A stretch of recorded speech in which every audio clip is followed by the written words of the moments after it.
Good morning, everyone. This morning we are going to shed some lights on a different kind of subject. The title of the subject is Amnesty International. It started in 1961 by Peter Benenson. He was an English lawyer who was very concerned about those people who were detained, who were imprisoned, who were tortured, tormented for nothing. Only the crime. Their only the crime was that they did not believe in the political system of that particular government. And they raised their voice against it. Or they were black, or they were coming from the minority classes. Meaning, whatever they were saying something or doing something that the government did not appreciate. They did not violate any kind of laws. They were all highly intellectual people. They were intelligentsia. But only the crime was that they did not agree. And even today, as we talk, so many nations are there where so many people do not agree with their government's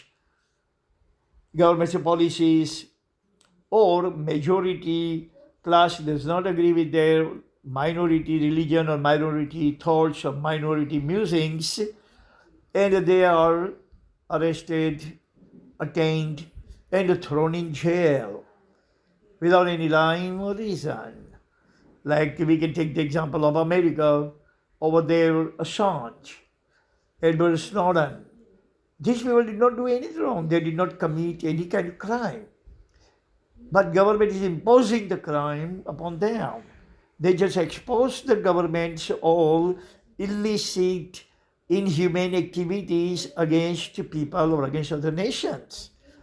Government was killing innocent people in Libya, in Afghanistan, by drone attack, and Snowden and Assange revealed it. They are in jail. Or in even Russia. Khrushchev was there. He was the father of Russian nuclear science. He did not agree with the government that we should actually pile up the nuclear weapons so much that we can bring about the annihilation of the world. And he was also imposed restriction upon him. He was in exile in Siberia. There is a community in Pakistan known Ahmadiyya. They are in prison just because they speak out against the government's policy. They speak about their own religion. In Sunni nations, Shias are in jail, and the Shia nation, Sunnis are jail. As long as you are in engagement with the government, you have nothing to worry about it. Keep quiet like lamb. Keep mute person. Dumb and deaf. Don't say anything against the government, and the government is not going to do anything against you. But if you open your mouth, then you are in prison.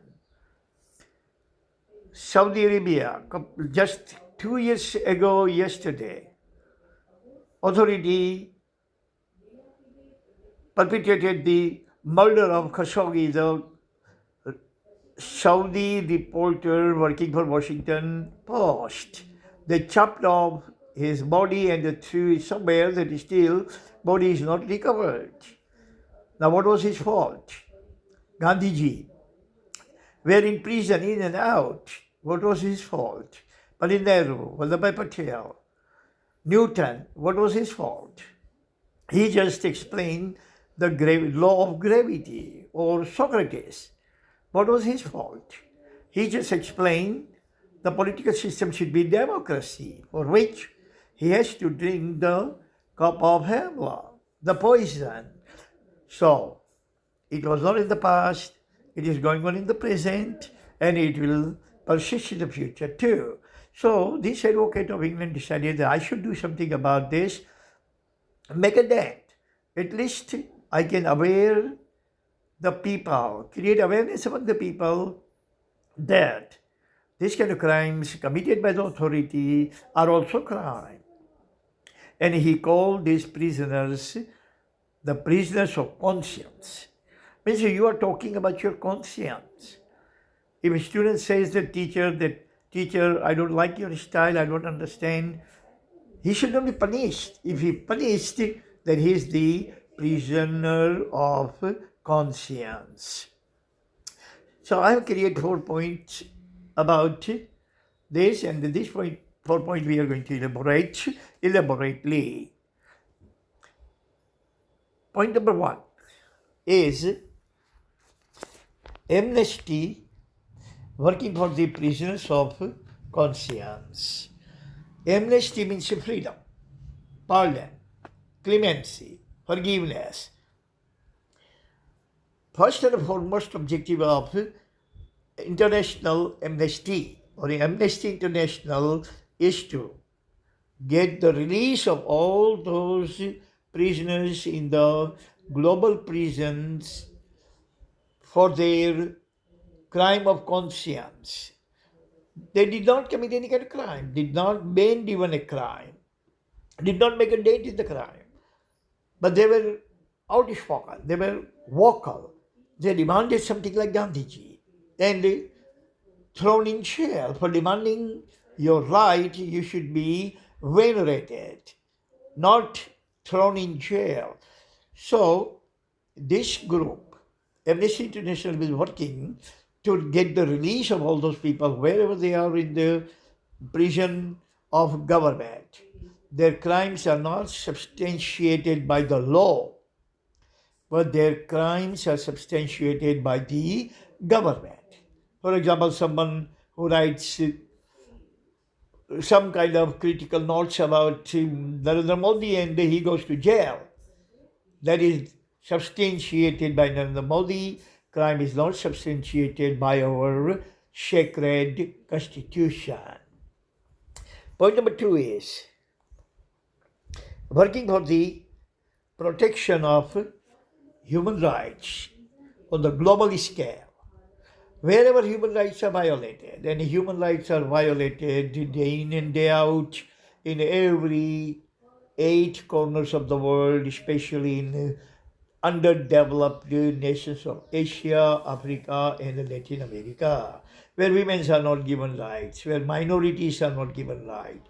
Even in America, black people are not given rights, and America is considered the land of Bill of Rights. Bill of Rights. That land doesn't give right to Chicanos, colored people, black people, and you all know what has been going on over there. The massacres have been going on over there since the time of Civil War. So Amnesty International is working to get the release of these kind of people wherever they have been detained. Like 2 million Muslims are detained in China. It is about a year or over, but nobody means even a single word, not even Amnesty International. That is the heinous crime substantiated, perpetrated, committed, carried out by the authority. And all these 2 million Muslims over there, God bless every one of them, who are the prisoners of their conscience. So, point number 3 is working for amnesty of those people who are underbelly, underdog, slum dogs, slum dwellers, who are black, who are brown, who are minority, like Ahmadiyya in Pakistan, or black people in America. So these kind of people everywhere are subjected to different kinds of atrocities, torture, torment, imprisonment. These kind of crimes are committed against them by the authority, by the government. Wherever Amnesty International finds out that these kinds of people are detained, they have been imprisoned, they have been tortured and tormented. This Amnesty International start working immediately to get their release. Amnesty International is not 100% successful because Amnesty International is a non-government organization. It has no authority. It has no army, no navy, no air force, no government support.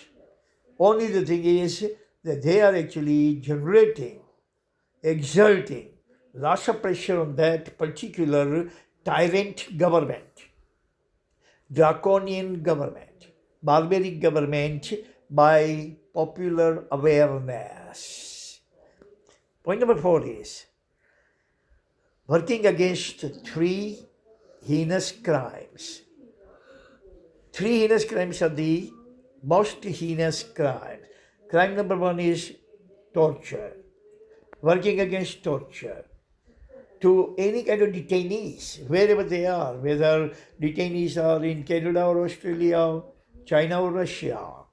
Second point is against ill treatment, meaning detainees must not be subjected to any kind of ill treatment, inhumane treatment, like America detains all the terrorists and the so-called terrorists and the suspicious terrorists and the terrorists to be, put them in jail and commit all kinds of torture and ill treatment upon them.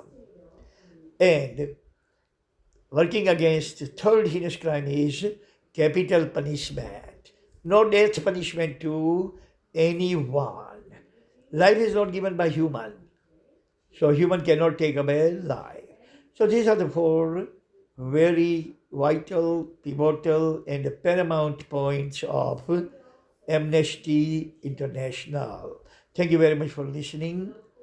God bless all of us. See you again.